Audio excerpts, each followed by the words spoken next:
Welcome back to the sunny side. Yes, happy Monday. Happy Monday. And we are here in a different location. Mm-hmm. Well, actually, same location, different background. Yeah, totally. We've been teasing that all summer. Like, we're going to do an outdoor episode, and today's the day because it's perfect. Beautiful. It's not scorching hot, but it's not cold, so... Yeah. And look at this tree, guys. Like, this tree... I love this tree. I just feel like I'm like in the tropics. And you know what's crazy? I don't know what kind of tree this is. Somebody would know, but you can see like those things at a certain time right in the spring. They flower? All these white flowers. I love it. Beautiful. It is beautiful. So, guys, Pam's backyard is what dreams are made of. And bear with us today with the sunglasses. Yeah. You know, we look a little diva-ish. Well, Pam more so with those like honkers. But I love them. My kids always make fun of me for how big my sunglasses are. I love it. I just like the bigger the better. Big sunglasses. I don't know why. Anyways, we have to wear sunglasses because, well, I do. I have light eyes, and I don't know about you guys, but even in the shade, I mean, even in the winter, especially like when the snow reflects off like the sun, I am so sensitive. Like I could take them off, and then I'd be like squinting the whole time at you. So I've heard that with people with blue eyes. One of my other friends, she has like blonde hair, blue eyes. Yeah. And she's the same. She was like, it's actually like painful. Yeah, it hurts. I have to keep sunglasses on. So here we are. I just like, what a reminder. Like we got quite a few new followers on Instagram. So hello to all of you new followers. Yes. And just a reminder to subscribe to YouTube. We need the subscriptions on YouTube. Yeah. We're learning so much about the online space and how the algorithms work and how your videos can be promoted or then eventually we could potentially be eligible for monetization, which is important for us because then we could get a better setup and we could invest in some better mics and some better recording stuff, which is like a dream of ours. We would love to do that. So, or like rent a studio space. Totally. That's kind of where my head is at. Like, and we I feel like your head too. Just like, but because we'd have the views, like we actually got this really fun email that was like congratulating us that we had hit the view milestone for being for YouTube eligible for that. But we just need the subscribers. So if you can subscribe, if you haven't already, even if you've never subscribed to anything ever, we'd love to be your first. That you do this, or tell your family and friends to subscribe. Yeah, that'd be amazing. Even if they never listen. Yeah. They just subscribe. That's so subscribe because we don't need we need the listeners, but like we've hit that milestone like far beyond. Yeah. I feel like when my kids were like little watching YouTube videos, you'd always hear people say the same thing, like smash that like button and subscribe. And I was always like, wow, is this just like a trendy thing they all say? But now that we're learning about it, we're like, oh no, they actually like need you to do that. Yeah. So we don't want to be that cringy and be like, smash that like button. But do we? I think we might want to be. Maybe we should. Because we do need you to do it. It's true. We're just asking in a more mature way. Maybe you can like, I'll buy you like that big like Hulk fist. Oh yeah. And you can wear it at the end of every episode and be like, smash, Hulk smash, smash that like button. People would be like, okay, that was really weird. Maybe your Hulk impression could be better than mine. Smash that.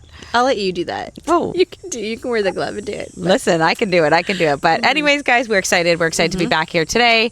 Yes. This will be our first outdoor episode. So let's hope that there's no crazy sounds in the background or anything wild. But if there is, well, welcome to our chaos. Yeah, exactly. Welcome to our chaos. Welcome. But what are we talking about today?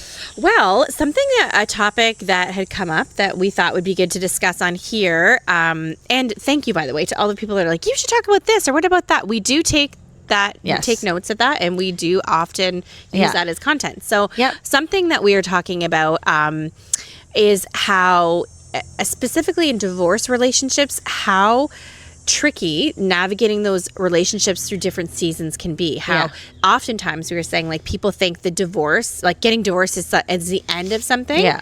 And I guess in some ways it is, but really it's actually the beginning of sort of a new way of navigating your relationship with somebody. And this could also apply, I was thinking it doesn't even have to be divorce, but even in friendships or work relationships, anywhere where maybe something has happened and you've had to have a bit of a boundary or there's been some conflict. Then when you're trying to rebuild that, like what does that look like? And sometimes it's a lot harder than you would think. Yeah, absolutely. So, and you're right. It doesn't just have to be about divorce, right? No. This could be a friendship that like maybe some time and space, like you're asking for that, or a work relationship where you've had to, like a colleague or a boss, but like how to overcome. Yeah, or like someone drops out of your wedding and then you're like, screw you, I don't want to talk to you anymore. It's like, true. And then you have to work your way back. Where was the podcast back then when I was like, Pam? I hate her. She's dead to me. Dead to me. But here we are. Here in we the are. Backyard. Which is why, I mean, listen, people say that I'm loyal for sure. Like that is definitely a quality I have. Like in the most humble way possible. But it is. But it's kind of like, I do have that side of me that is like, if you cross me. Yeah. Like eventually it'll be like, you're dead to me. Like, see ya. Sure. But somehow you weaseled your way back in. So here we are. It's your charm. Get rid of me. It's your charm. I love you. And I think deep down, even, not that we're sidetracking on this again, but just to, whatever. I do think deep down, even though maybe we were both like hurt or upset with each other, I think deep down we knew that it wasn't like, oh, this person's a bad person. It was like a situational thing. So that's different. When you can 100%. Be like, okay, we can get past that, but yes. Anyways, I don't know how I did that to myself. You did that to yourself. But I opened that can. But that was it is a great example of like how to, lead well, because I think that even with friendship, it's like, I don't think that just because you might need to end a friendship for a season or end a friendship in general, it means, all of a sudden you need to be complete enemies either. No. Yeah. Right? I'm like, where can we navigate life where a relationship ends, but it doesn't have to be turmoil? Like it doesn't have to be like when we would bump into each other in, I don't know, Florida, and we would just run the other way. Right? It doesn't have to be like that. So how do we like mature? And sometimes it can't, like in families or even with exes, if you have kids, like well, I know oftentimes it is like that, but it's, if you can avoid it being that hostile, it's so much better for everyone, because I think for sure there's a period when first things happen that of course there's going to be like awkwardness or strain, or you need distance for sure. And that's normal. Because you're just trying to like process those strong emotions, whether it's like hurt or betrayal or anger or whatever. But then as time goes on, like the initial sting of that lessens, and then you have capacity to relate to that person in a different way. But it's like, what does that look like? Like, how do you maintain boundaries? But also like walk in forgiveness and forge like a new relationship with that person. Yeah, absolutely. And I don't know, I feel like in your situation, I'm just jumping right in here. Go for it. You do a very good job with that, right? I mean, we've talked a lot about the negative things that have happened in your marriage. I was like, I almost said the name there, but like, however, I always say to people, like, I don't quite know anyone like you who you operate in such grace toward him in particular in this situation. And, he even comes over for dinner. And you make it. Yeah, I mean, well, it's more like he's here with the kids, and then if we're eating, he's not like he's coming for dinner with you. I don't mean that, but I just mean, No, totally. If we're eating, I'll like, hey, do you want some spaghetti or whatever? Like, I would never. I'm just like, we're eating. Like, of course, you can have something to eat or whatever. Like, and I try to always make sure that like, for Father's Day and Christmas and stuff, like he always has a gift, and we give him a card. And even there were years where when he was really struggling, even a couple years ago, I remember on Father's Day, my son was like, I'd said, okay, like Father's Day's coming up, we're going to go get Dad a gift. And he was like, absolutely not. I'm not celebrating him. I don't care that it's Father's Day. He's a terrible father. I would never celebrate him. And because I knew what was happening at that time, I understood why he felt that way. Right. But it was like a good conversation. Like what I had said to him, I was like, listen, like I get why you think that, and I'm not even saying those feelings are wrong, but like this is valid, right, because of everything that's happened, for sure. Like when you would maybe make a list of like things you want your dad to be like or not be like, I can see where you're disappointed. Sure. But like it was a good opportunity, because I was explaining to my son, I was like, the thing is, what I've learned in life is like other people, don't give them more power over you than they should have. And if you are a person who's thoughtful and kind and generous, just because somebody else mistreats you doesn't mean you should change and then not be thoughtful, kind, and generous. Sure. So sure, maybe your dad in this season of life has disappointed you, but on Father's Day, there are things that he does do well. Yeah. So you can celebrate those things. And it doesn't mean that all the things that have been done that are so hurtful to you, they don't matter. Yeah, we don't negate them or, No, it's just saying, you're my dad. I'm going to appreciate you even if you don't deserve it. Yeah. Because it's not even about him. It's about you. Like, you are a person who's kind and appreciative and gives grace. And that's just teaching your kids respect. Yeah. Respect for others, even when they don't deserve it. Yeah.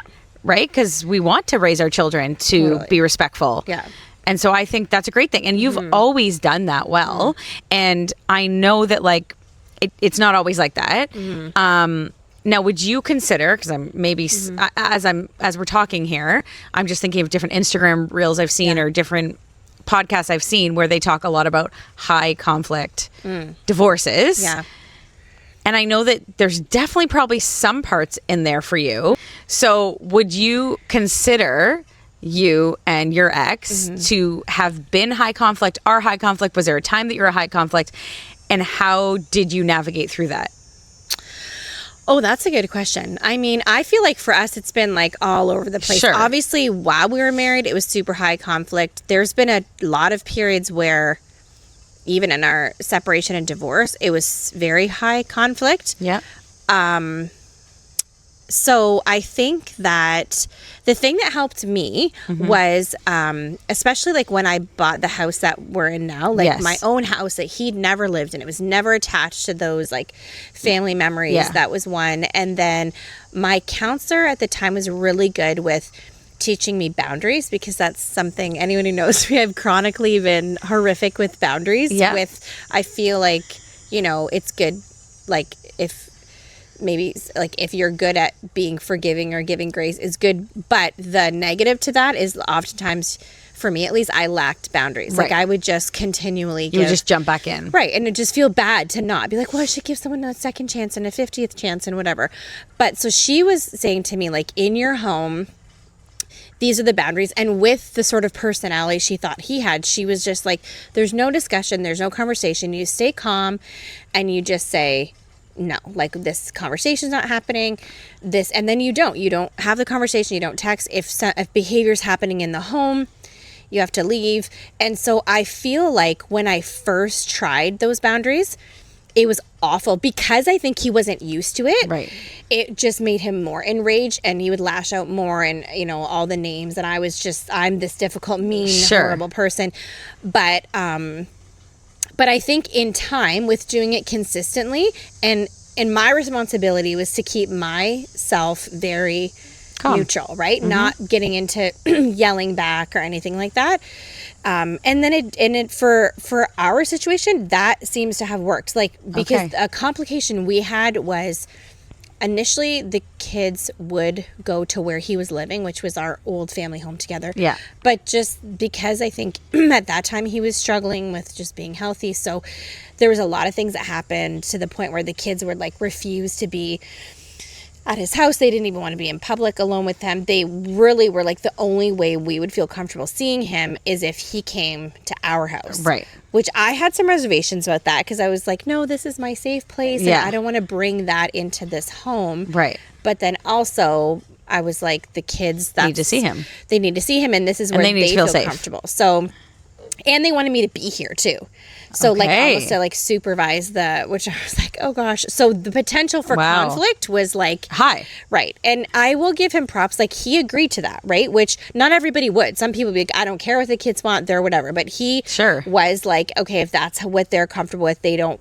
And I think deep down too, even it was easier for him, because then he has like that backup person there. He doesn't have to sort of parent a situation alone. So anyways, he ended up coming here. But that did mean that I did have to put a lot of boundaries, because I wasn't going to have like that kind of conflict in the home. So, and that kind of discussion, like. Totally. And I didn't want these like bad memories and different, and just to teach him like, this is not okay in my home. So I remember even a few times like him coming here, and if like the behavior would get to be inappropriate, and there was like yelling or swearing or whatever, I would just literally open the door and say in the calmest voice, like, oh, it's time to go. And it'd be a lot of, and I'm like, oh, it's time to go. It's time. And I would always say to him, when you're able to not act this way, you're welcome to come back. Right. You can come back anytime. Yeah. You just can't be here like this. So as soon as you're able to not behave like this, Yeah. you're welcome to come here. But you can't bring that into here. Like, you just cannot. Yeah. And he Good didn't for you. like it and would leave I'm and sure. slam the door and speed off. And, and I'd get angry texts. And it felt like it wasn't working in the moment. I was like, this is awful. But my therapist was just like, it doesn't even matter if it doesn't work for, like, to make it better. You can't have that kind of conflict. So, but the more that I did that, and then he also eventually went, like, and I know I've like talked to him about sharing this before on the podcast, like, and he knows I would, but he went to rehab, right? And that's something I think even he's proud of, as he should be. Absolutely. Not everyone does that, and he's really worked on himself to make some more positive changes. So I think with sort of the boundaries that we established plus rehab, right? Like, that has really helped him, and so the conflict is way less. And that's a very long answer to that one question you asked me, but that's true. And I'm sure in rehab he would have learned even how to cope with stressful situations, right? And so maybe that's helped change. You were just saying he was just here last night for dinner with the kids and stuff, right? And so, and I look at that and I'm like, wow, that's wild.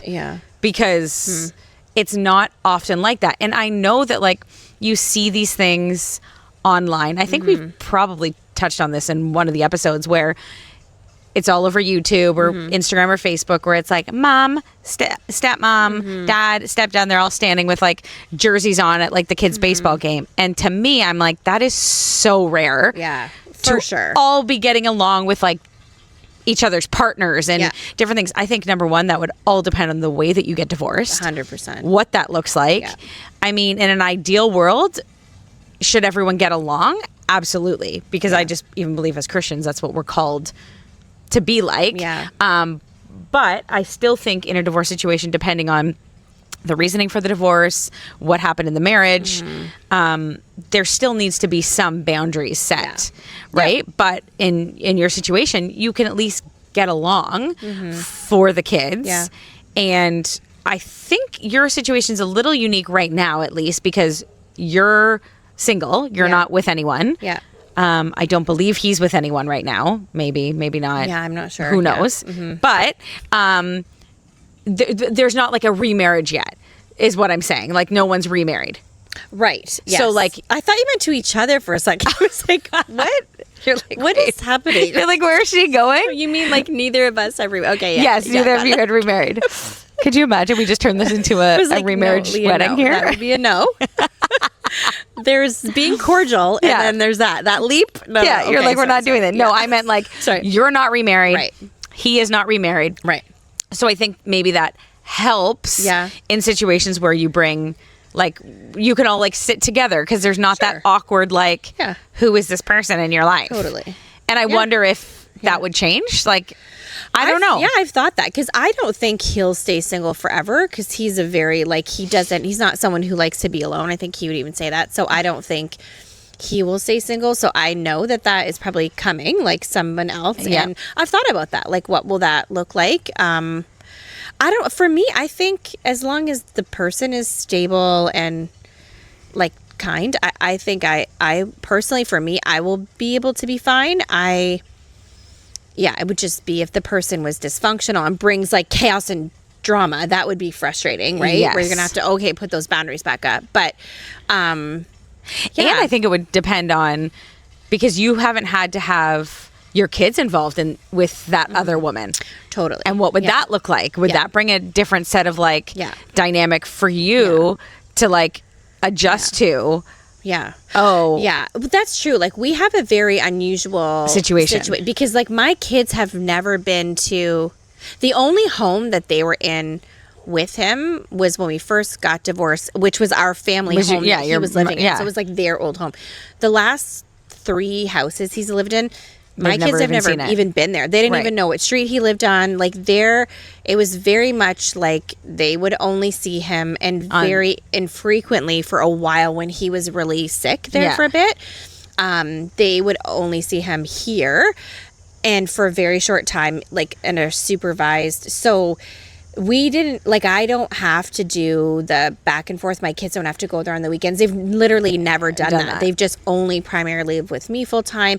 And then they've just seen him as he was able. And sometimes it was more often when he was doing well. And then times where he was really struggling, they wouldn't see him as much. But now he's like, I will give him all the credit. Like last summer, he went to rehab for a long time too. And he stayed there, which is so hard. A lot of people won't even admit they have an issue. They won't get the help they need. Yeah. Then he's been out of rehab. He's been working his program. And I can see, like, are things great and amazing and perfect? Sure. No, but I can see a huge difference. Which is great, because you want that for your kids. And he's really trying. And it's a lot different. And then some of those boundaries can be pulled back because I'm not, like, actually worried about, like, safety and right, emotional safety, whatever, of the kids. So it's easier, but it's also hard for me. Like, we were talking about this because I appreciate and recognize that he is doing better, and I see that he's working hard. And he has expressed that he has a lot of remorse for things that have happened and things that he's done, and he's taken responsibility for a lot of, which I think that's key, things that he's done, and said, like, no, I know that I did these things and they were wrong and I feel bad about them. And but it is tricky because it was like 20 years for me of this, like, trauma and living on this, like, up and down, and you don't know what's happening. Totally. And then now it's been about a year that he's doing so much better, which I'm so thankful for. And it's weird because it's like what I've prayed for. Like, the kids and I would pray for him all the time. Yeah.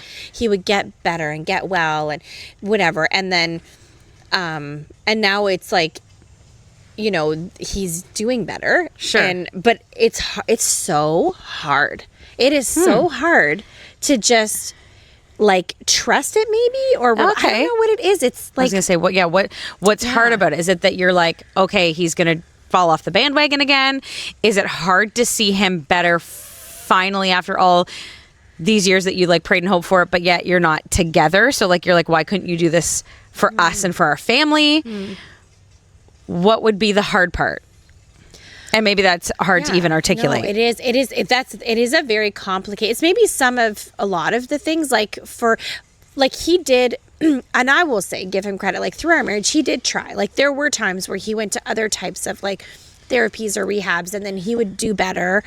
But like any kind of addiction or whatever, like, a lot of times it's not just a straight shot up, right? Like, it's, you get treatment and you're doing better, and then sometimes you can, like, fall off the wagon, and then you have to, like, get back on. And so we have kind of lived that over the last 20 years. So maybe part of it, I was like, I really hope this sticks, more of the thing. Like, I really hope he can keep this up. And I believe that he will. Like, I until proven otherwise, I'll choose to believe in him, right? Yeah.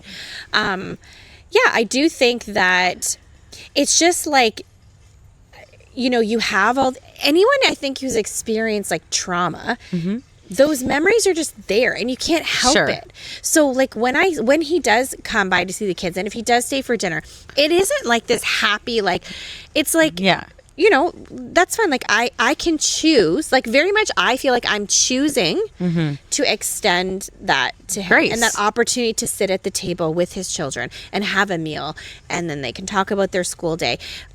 I'm not doing it out of, like, oh, yay, this is so fun, he's here, and, like, I want to spend all this time together. It's not that. Like, I don't want to seem like a hero. I'm not. Like, in my heart, it's hard.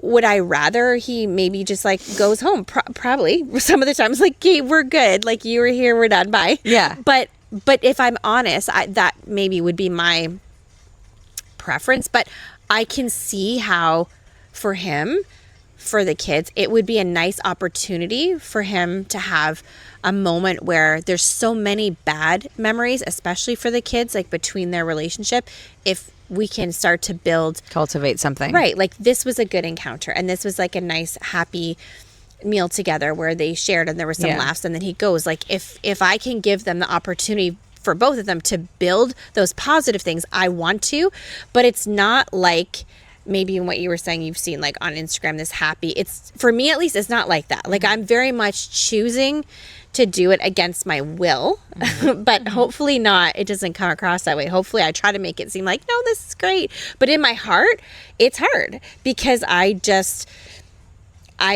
see the changes that he's been making, which I do appreciate, and I think they're great, and I am proud of him for that, because not everyone does it. Some people never do it. They never acknowledge, they never work on themselves, and they never work toward change. So I will give him a ton of credit for that. But it doesn't take away the last 20 years for me, right? And that's the spot I'm in, just to be really honest. Like, I don't have an answer for it. I'm working through it every day. I'm like, you can do it. And I feel like I forgive him. For sure, that's not the issue. It's maybe I just don't trust him, though, right? Yeah. So and trust is earned. Yeah. So it's tricky. It's very hard. Yeah. And I do think you've walked. Well, number one, thank you for being so vulnerable there. But I do think that you've walked through good forgiveness with him, and it probably is just more of a trust thing, and trust is not freely given. It's earned. And it's been years of mistrust. Yeah. And so maybe it's just going to take a little bit more time to get there. Yeah. Maybe for you guys, or like maybe for you, I would say. Because you have to see that the changes stick. Yeah. Because it has been a pattern in the past. Right. And so maybe that's part of the struggle. Yeah. Maybe. You guys have such a unique situation. Yeah. So it's and complex. I think part of it is that he does show like remorse and no, he has, that's for sure. Guilt and owning some stuff. Yep. Maybe not everything. Yeah. But and maybe that helps. Yeah. Like to build that and cultivate that for your kids, to be like, no, I want this for them, because he's at least owning some stuff. Maybe. Yeah, and I think the thing, like, we all hear things around town and with people, and I guess maybe what lends to some of the mistrust is I've heard maybe some things that he's said to other people or his explanation for what's happened between the two of us, and I'm like, that doesn't sound like the truth. Right. But when he's just here with just us, with the kids and I, he's very honest and is fine to take responsibility and admit like what happened and what is done. I don't know maybe if he's fully ready to do that out with like his friends or his family. Like, I think it's still maybe, from what I've heard, the feedback, things people say, I'm like, it's maybe still like not wanting to take full responsibility and admit to what happened. So I think for me, like, I will, one time when we were in a marriage counseling thing, the counselor said something I'll never forget. He just said, it helped me so much. He said, a lot of people, especially people that have grown up in the church, right? They know what to say. They know the right thing to say, what's expected to say. And so he said to me, believe the behavior. Like, anyone can say anything. They can say, oh, I'm sorry, and I'm this and I'm that, and you're great, and I would never, and da-da-da-da. Actions speak louder than words. Totally. It's like, right. It's that same old adage, right? And he just kept saying to me, believe the behavior. Forget anything it is said. Just watch, what does he do? How does he treat you? How does he treat other people? Like, and then you'll know if there's like real substance behind that. Okay. And so I guess for me, I will probably be able to believe and trust more when I see that he's comfortable with being honest behind outside closed doors and in public with everything that happened. Because the thing is, whatever happened. Like, you can't go back and just, maybe if you even have to say like, hey, I know I said this, but I just didn't want to face the truth, and that wasn't really true, and this is what happened, and I regret it, and this is how I'm working to make things better. Yeah. But yeah, I don't know. It's so complicated and so complex. There's so many layers to like our relationship, and that's the thing that I think is why people struggle with divorce. Every divorce looks different. Yeah. So it's not like, even if you have one a friend size fits all or family member, it's not like you can support them like, oh, well, this friend, and this is what I did. Like, sometimes the situation is so different. Everyone needs something different afterward. Well, you and I were even just talking earlier off camera just about how even different our situations are. They're so similar in many aspects, but very different, I would say, more so post-divorce. Yeah. Like, just navigating life with an ex. Well, and it's like, it's kind of funny because I don't know if you would agree with this, but I almost feel like we boiled it down to something very simple, in our marriages, you were probably treated better in your marriage than I was treated in my marriage. Yes. Not that it was great, but through divorce, you're treated way worse than I'm treated. Yeah, my ex, at least now in this, like, of course, there were times when it was not good. But now I would say I sometimes, when I see the struggles that you still have, I think, oh, I'm so thankful. Yeah. I'm not dealing with that. It's like just behind the scenes stuff that just gets very messy and very controlling. And, you know, and it's funny because a lot of people, well, not a lot of people, mostly him, would be like, oh no, you're crazy, or you're psycho, or you're blah, blah, blah. Even, you know, post divorce, where I'm like, I just want to live my life. Yeah. But there are just certain things that you have to own up to here. Like, men always like to say that women are crazy. Meanwhile, like, sometimes you look at it, it's like you make people crazy. Like, you do stuff that would literally drive anyone crazy or traumatize someone to the point that they're acting like not them, and they're like, they're crazy. I feel like I hear that all the time. Men absolutely, like, they're crazy. You're like, I just read this whole article the other day on like living with a narcissist, and or if you've like ever.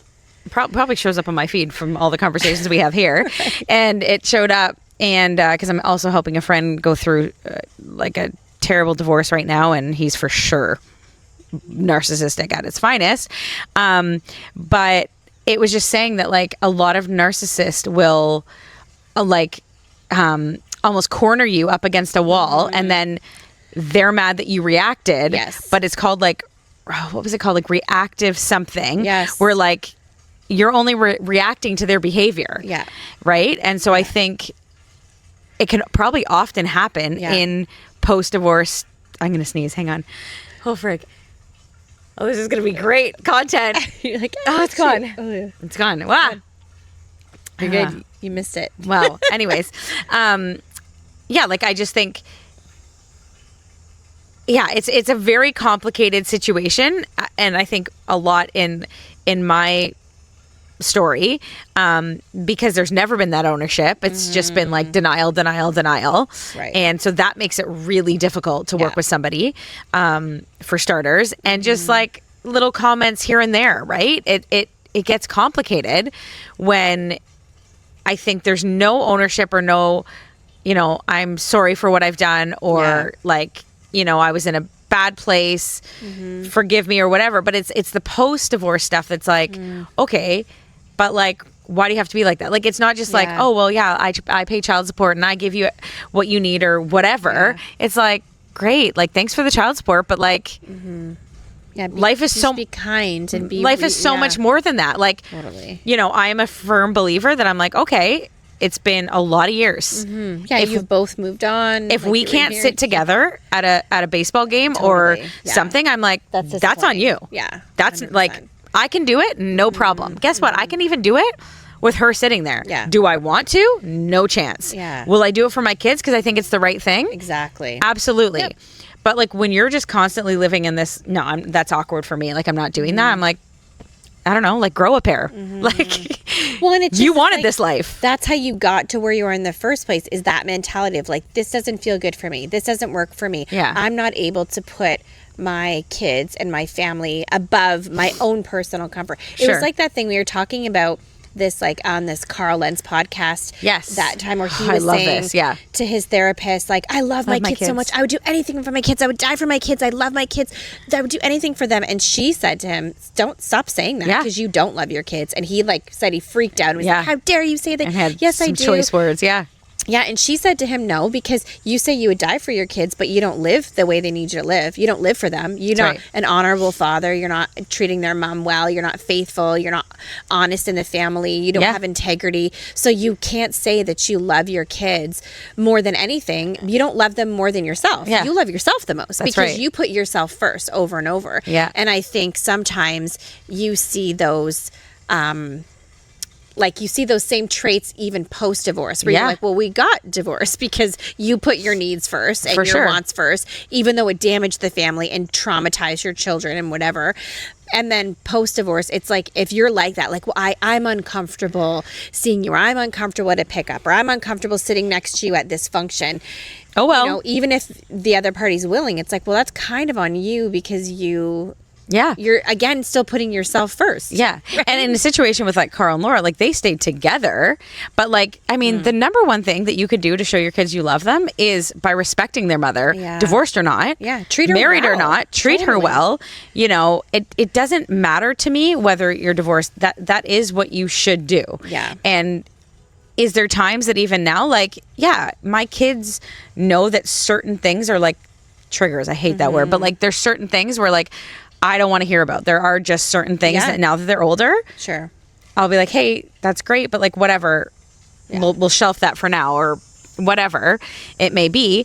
But it's like, if you can't go to an event and like be cordial or like whatever, I'm not saying we have to be best friends. No, that's not what I want. But just I don't know. Yeah, own it. Yeah, it's like we had kids together. I remember had a family. Like, we can sit at a baseball game. It's okay. I mean, you know that when we first split, one of the things was like he was supposed to come to the house and he was supposed to like watch the kids at the house, and he did that for maybe, I don't know, I want to say like 6 weeks, and then it was like, I'm not coming in the house anymore. I can't. It's too hard for me. It's too hard for me. When he's the one who and I'm like, really? We had like a 6-month-old and a 2-year-old. It's too hard for you? Yeah. So we're going to bundle the kids to take them out of the house? Like, in a situation like that, I'm like, no. And why do you think it works sometimes? I know so many couples that, and again, I could never do this, but I'm just saying, where like the house ends up being the children's house. Oh, yeah. And the parents are the ones that leave. Go back and forth. Because you got to put your kids first. So I'm like, if you can't come the odd time for like a visit, especially I'm saying like really like post-divorce. 13 years later when you're remarried, I would never expect that. Totally. But like right in the grind of things, it's like, come into your kids' world, like totally, especially when they live here full time. But it's just, I think that people think like we get divorced and like that's it, that's final. With kids, it's never final. No. And the thing is, like, kids will, like, you know, as the moms or the adults, we can see that sort of selfishness when your kids are little. Like, you see that the other parent is putting themselves before the kid over and over. But as the kids get older, they see that for themselves. When they become an adult and they have to start sacrificing for the good of other people, it's going to click for them one day where they're going to look at you and go, really? Like, you couldn't sit at a baseball game with my mom, really? And then you're going to have problems with your adult children, and that's on you. That's not something the mom did to poison them against the dad. No, it's just like they're going to understand what you've done, right? That you're, and I try to think of that, like, whatever opportunities, like, that, it makes me sad to think you have that situation, because even for our son graduated last year, and his dad was like, hey, I got the graduation, like, do you think I could sit like next to you so that I'm also sitting with our daughter? Like, I don't want to really sit off by myself. And I was like, and I check with the kids first. So I always like, what do you guys want? They're both like, yeah, no, that'd be fine. So I said, absolutely. Do I want to sit there next to him? Do I want to put my parents in the position to sit next to him? No. But we all agreed. Even my parents were like, it's the best thing for the kid. Like, this is not our idea of always like the most comfortable thing, but this is what will be best for the kids. So then that's what we're going to do. And you see them and it's like, hi, and you give some pleasantries and they sit down and you clap together, and then you just do it. You can do it. It's like you can do hard things. So, and you can. But sometimes you can't. Like, sometimes the other person, the conflict is but if both people can do it, I do think you should. And it's not like you have to especially have this happy events. family. Like, totally. I believe, and we've done this with all of Alan's kids, is that at like graduations and events, also I am like, go take a family photo. Like with their mom, you're so with good their at that. dad, because I'm like, these are memories that for kids are important, because regardless if they're divorced, that is their mom. I am their stepmom. But that is their mom. She birthed them. Like, she raised them for years and years and years. That you're like taking their family photo. You're always like, everyone together. 100%. Like Alan, his ex, their kids, and you're taking the photos. I'll move in. Just like, that's amazing. Because I have no, what's the word I'm looking for? Like, there's no insecurity there. Totally. I am like, maybe when we first got married, absolutely. Because they were married like 20 something years, I think. And so for me, they were almost married longer than the age you were when you married. 100%. I'm like, Just kidding. We were joking about it even the other day because it would have been both of our anniversaries. Okay. To our exes last week. Okay, so they're close. Like our anniversary was September 5th and his anniversary was September 6th. What? Yeah. Crazy. So combined the years, I was like, we could combine the years and it's older than I am. Alan's like, that's wild. That's wild, right? But I just think it's important for kids. I think it's important to be like, for special events, this is my mom, this is my dad, I want a family photo. Yeah. I am not offended by that. And I think it's the right thing to do for kids. Yeah. And then also on the flip side, like I think like for me, I'm always trying to check with my kids first. Also too, like I always want them to know like I'm on your side. I'm in your corner. Whatever you need. So even when there has been times where they're like, we don't want dad to come here or do this thing, like then you have to listen. Yeah. Back a few years ago when he wasn't doing well and they were very hurting and whatever, like I would try to like gently be like, well, like sorry, the kids and they don't feel confident, and he would be upset or whatever, and I would try to be the bad guy and say that and be like, you so always sorry. Like gently, because I don't want to make it worse, but I wouldn't if they, but also like if they're like, no, I don't want a photo with dad, because I'd say okay, even if in my heart I'm like, oh, or sometimes I would say, but don't you think maybe you'll regret it? Like when, if they were like, no, I'm not comfortable because this happened, I would say, okay, no problem. Like I will back you on that. But if everyone can, like if you're in a good spot, like do it. And I think that's different because that's a kid saying like, totally. Where in most situations kids do want that, right? Yeah. Like your situation was unique in that way. Yeah. But most times kids do want that. They want like, you know, a nice, not to be like, oh, but just to be like, yeah, this is my mom, this is my dad. Yeah. And so I'm like, I think it's important. And so that is something I've always done with Alan. And I mean, we've never done their family and like me and their happy family. But we did. I mean, we did all go out for dinner. That's right. Yeah, you did. Yeah. So, I mean, that we haven't talked about that on here, but after my stepdaughter's graduation in June, all 8 of us plus like my 8, like so my husband's kids and mine and her, and we went out for dinner. Amazing. It was very random, like it was just like you know, we want to celebrate. We haven't done that with any of the other kids. We want to celebrate Eden, and so how do we do this? And then it was actually her that said, you know, I think we can all go to a restaurant and you know, it was awkward. It was awkward because it was the 8 of us and her. Yeah. It felt like she's almost like a fly in the wall in our family. Yeah, right. Totally. And even my kids were like, this was so awkward. This is so weird. But I was just trying to show them like, you can do it. Yeah. And she was willing to do it. And I tried to like make conversation or a bit. She barely spoke to me, you know, and at one point we were all playing you would be intimidating as an ex-wife, just because you're so beautiful and so fun and funny, and you are so much younger than her. I mean, she was probably just like shaking in her boots. I definitely am younger, but I tried. I feel sorry for her because I wouldn't want to be like competing with you. But you know what it is? I tried to even with Alan, like he'd be like try to like hold my hand or something. I'm like, don't touch me. Like I just and he was like, but like, I just tried to be like super respectful to her. This must be hard on her. Totally. Her baby is graduated from high school. She hasn't been in her life really, like we're helping raise her. Yeah. I can't imagine the emotions she's going through. So I just tried to be respectful. So Alan would like try to put it, and I'd be like, to the point where he's like, babe, like we are married. And I'm like, I know, but I'm just like, trying to like not like over whatever.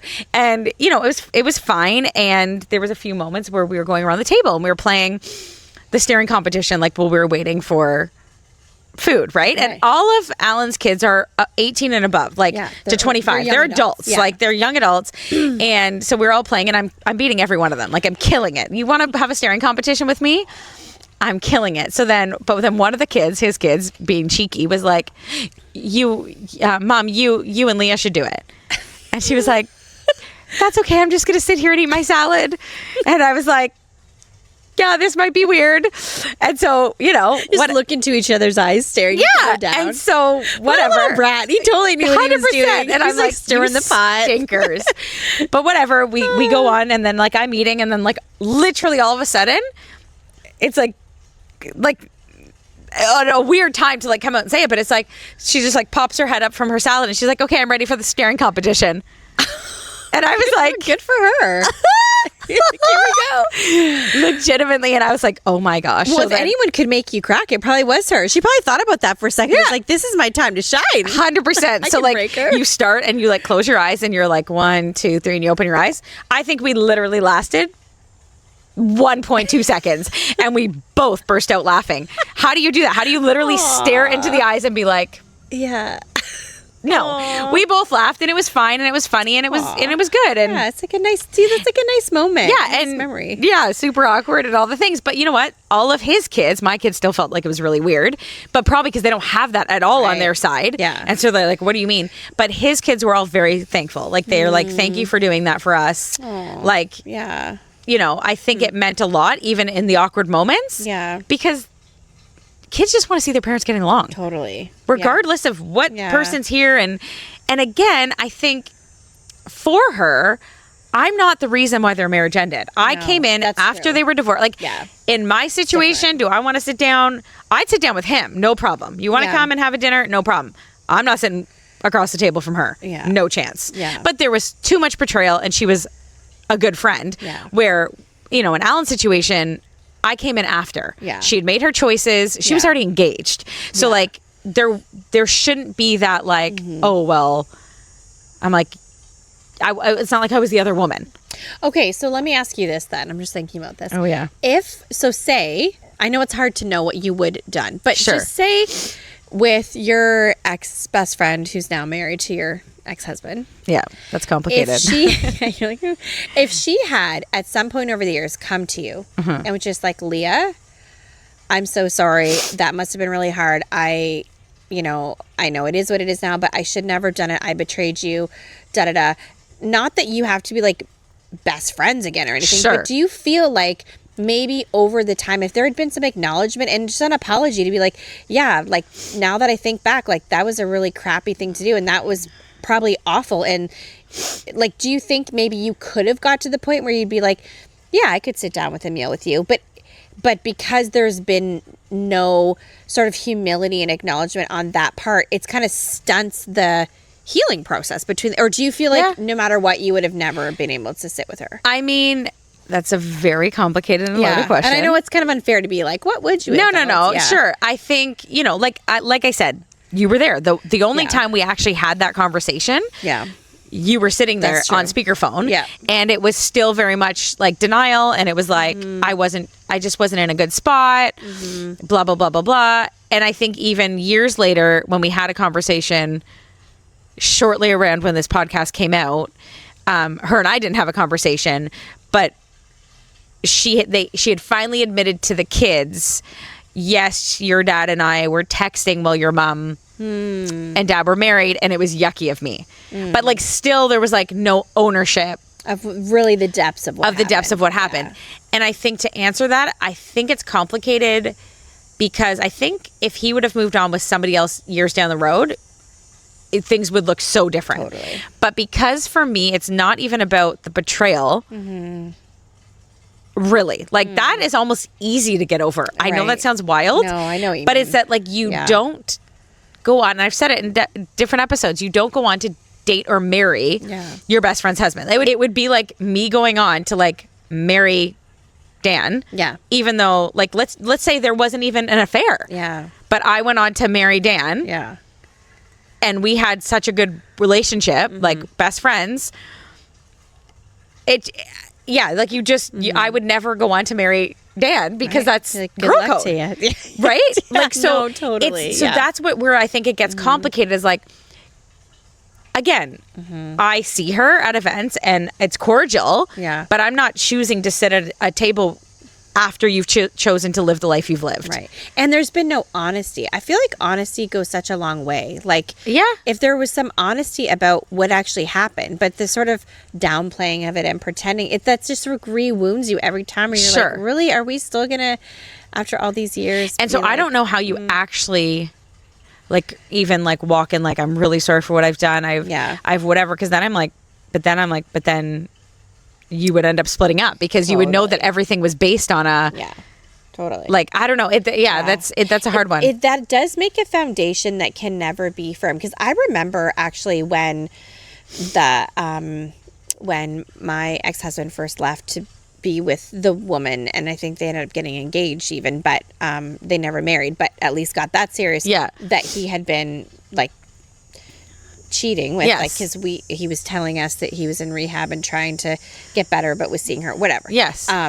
And I remember, and the kids were just, the same with her. It was like very hard for them to accept it. And I remember their therapist explaining to him, saying, you know, if you want to leave the kids and Pam for this woman, like, just know, fine. But the thing is, what I would recommend, like she had said, you should break up with that woman and just handle this first. Like, don't be in a relationship with her.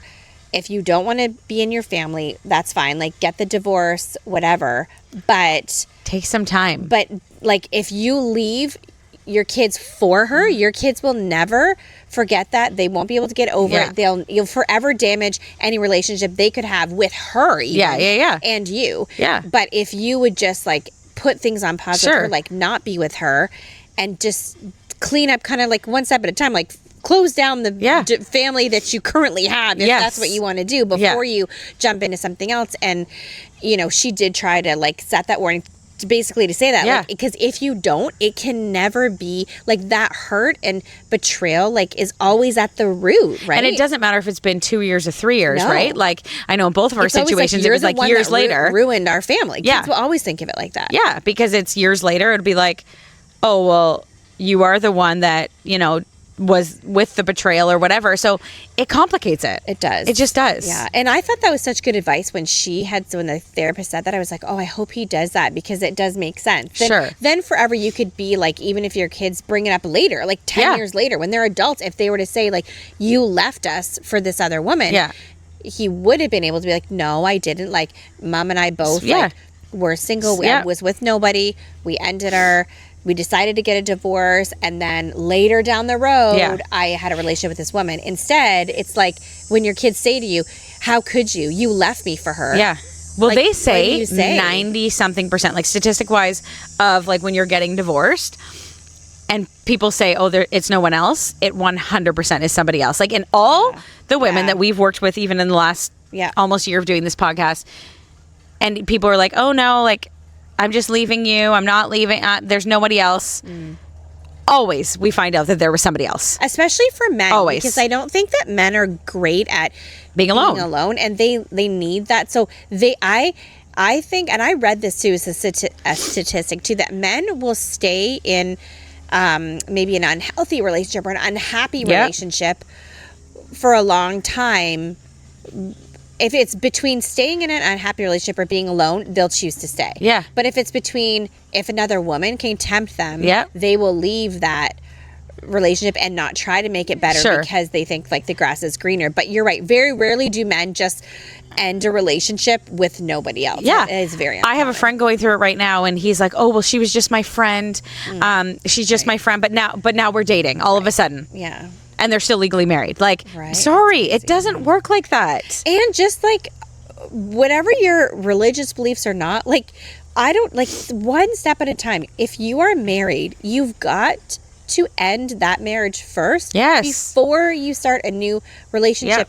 Whether you have kids or not. Like, you can't be married to one woman and dating another. That's crazy town. And that just leads to so much hurt and heartache. And especially if you have kids that are watching this. Yeah. And it's like, if you are amicable in a divorce, you can get a divorce done it doesn't take that long. No. Like, you can get it done. It's not like you're waiting 5 years. No. You can get that wrapped up within a year. If you can't wait to start dating somebody when you haven't even been out of your marriage for a year, to me, I'm like, ask yourself, like, are you healthy though? Like, is that a healthy decision? Yeah. Right? It's wild. When Alan and I were in the States in the summer, there was a couple like attorney offices in the States. It's like, come to us, get divorced in 2 weeks. I was like, oh wow, the States is a different ballgame. Wow. It is. It literally is like, come to us, no fault divorce, 2 weeks, blah blah blah. I'm like, oh my goodness. Wow. That's wow. It doesn't even give you time to really think that through. No, you're just going for it. But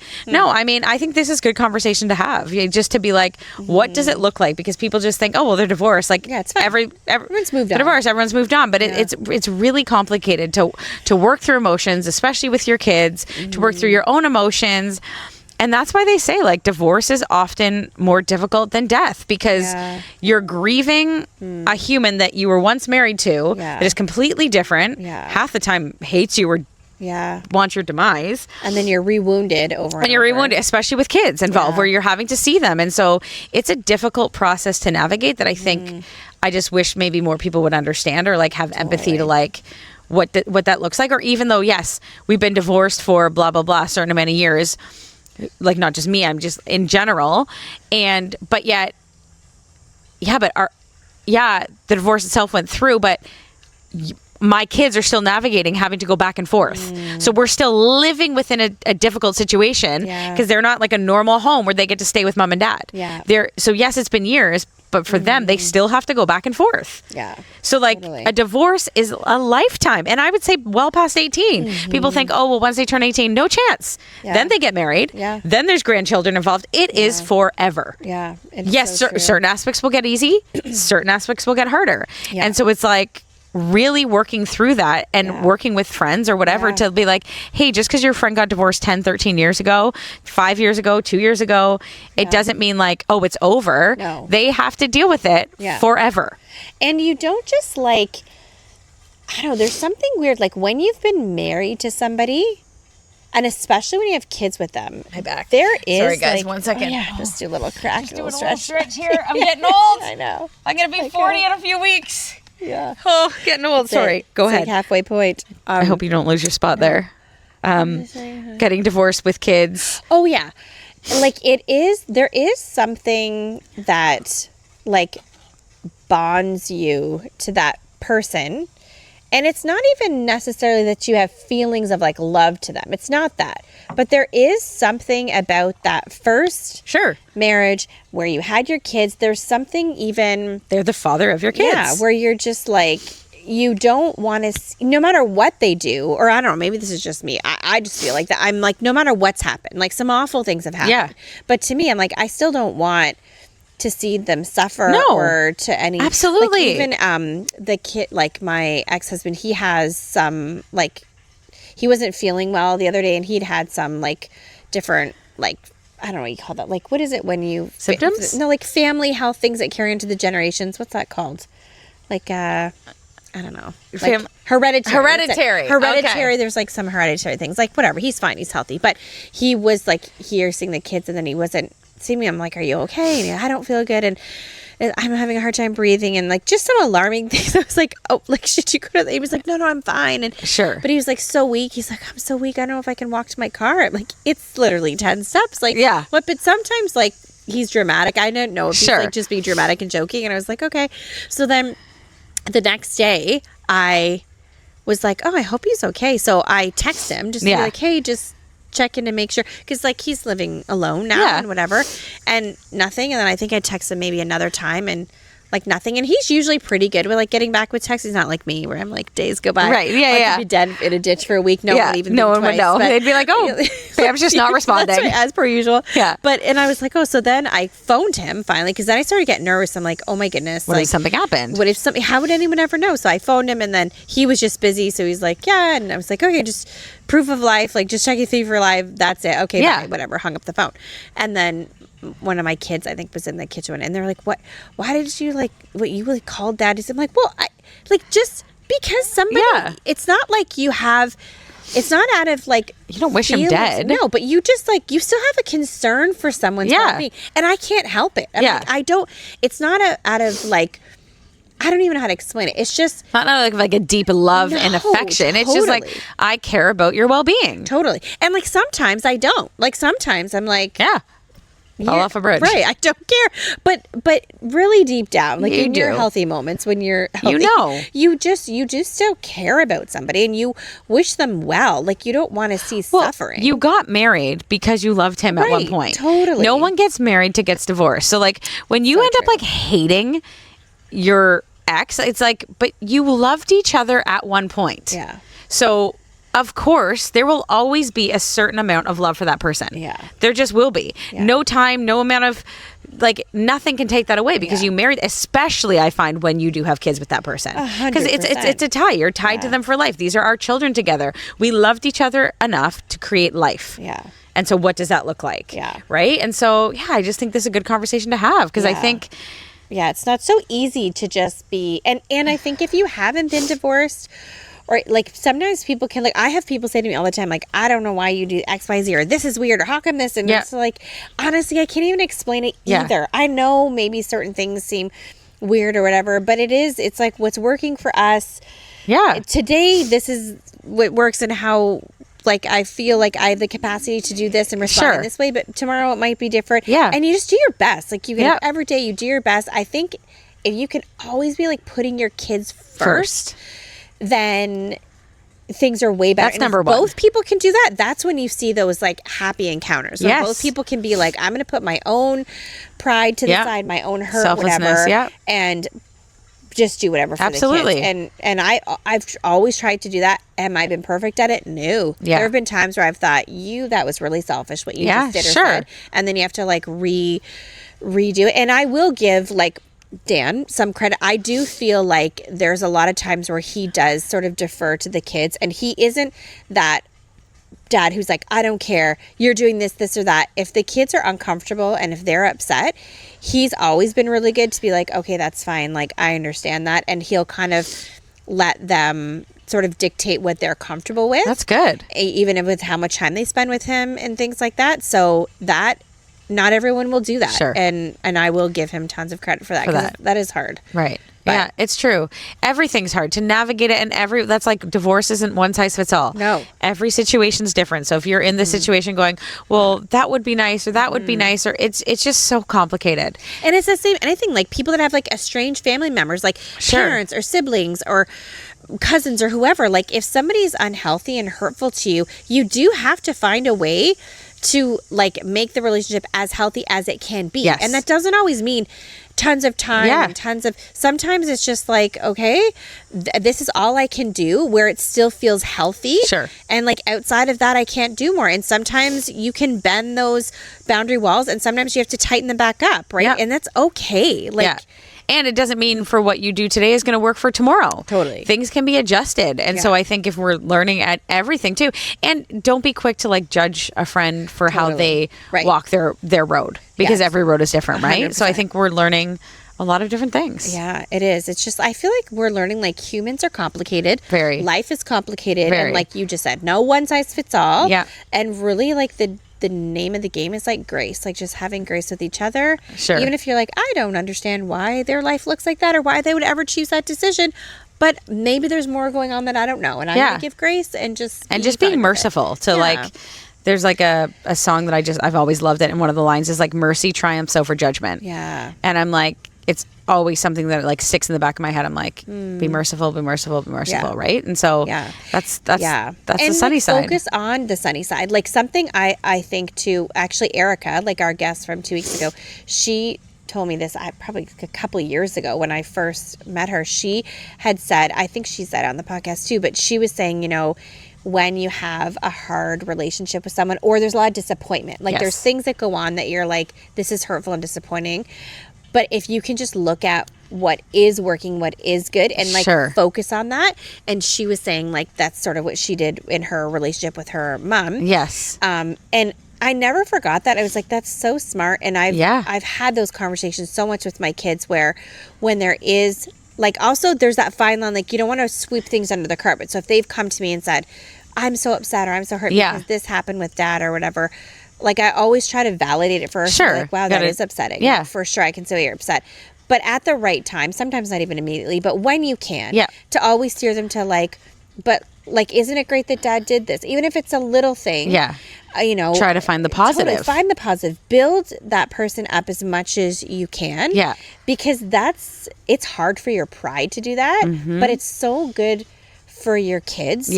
And their relationship to be able to learn to just focus on some of the good things. And I know like I've thought that I'm like, wow, you got a lot of work to do, girl, because there have been times when like I know like if I do see their dad do something good and I have to force it out of my mouth to be like, but look at this. And then I'm like, wow, that's so yucky in you that shouldn't be that hard. You need to do that more and practice it more because it's good for your kids. And it is true. Like if there is something good, focus on that. It's biblical, right? It's like in a different way, maybe taken out of context, but was it Philippians 4:8, like whatever is true, what is lovely, lovely, like, whatever noble, is think admirable, upon these think things, of these things, right? It says it in the Bible, like think, like, and that's not something that happens. You know, like I just feel these good things. You have to stop and you're like, this situation, even if it's like 95% of it is horrific and awful, 5% is good. Let's also like and acknowledge and work through that 95%. We don't like sweep it under the carpet. Yeah. But if there is something that is good, don't be so prideful that you can't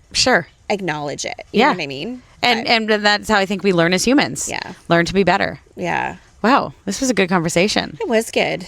I think, I don't even know how long it's gone, but I guess outdoors is the way to go. It is. I feel like it just like flows. But I think next time I would like to have a garden party. So maybe some flowers. And maybe like tea biscuit and tea and biscuits. Okay. Guys, stay tuned for next week. We're going to have, Pam has just told me she's going to make me scones. Okay, tea and biscuits. So I'm holding her to that. And we're going to have some fresh flowers. So and you guys can hear some chewing in the something new. like we can become a Sunnyside ASMR. Yes.